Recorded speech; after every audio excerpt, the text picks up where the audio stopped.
Ready? আমার লাইফে একটা কন্টেন্ট যেটা আমি সর্বোচ্চ বা শর্ট নিছি মোর দেন 100 টাইমস, মানে 100 বারেরও বেশি। থরস বিল্লাল একটা শর্ট সর্বোচ্চ 2 বার বা 3 বার দেয়, ম্যাক্সিমাম শর্ট একবারে হয়ে যায়। কিন্তু এই শর্টটা আমার 100 বারেরও বেশি লাগছে, এবং এই শর্টটা আমাকে যতটুকু স্পিড দেয় এটা আমার জন্য এই কয়েকটা লাইনই অনেক অনুপ্রেরণা।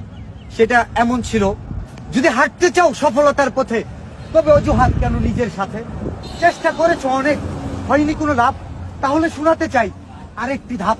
ব্যর্থতার পরক্ষণে যদি ছেড়ে দাও হাল, আরেকবার চেষ্টা কেন করলা না, এটা ভেবে আফসোস করবে চিরকাল।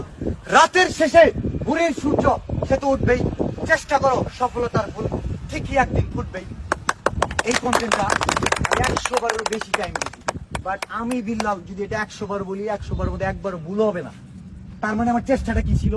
জমি নিয়ে দ্বন্দ্ব, ভাই হয়ে ভাইকে করে দিল অন্ধ, একই মায়ের গর্ভের আপন সহোদর, কি নিষ্ঠুর ভাবে করলো অত্যাচার। সম্পত্তির লোভে হয়েছে মানুষ হিংস্র হয় না, কে আপন কে পর বিবেক কাজ করে না। কর্ম দিয়ে হয় মানুষের পরিচয়, জঘন্য কিছু কাজ দেখে মানুষ হিসেবে পরিচয় দিতে নিজেকে লজ্জা হয়।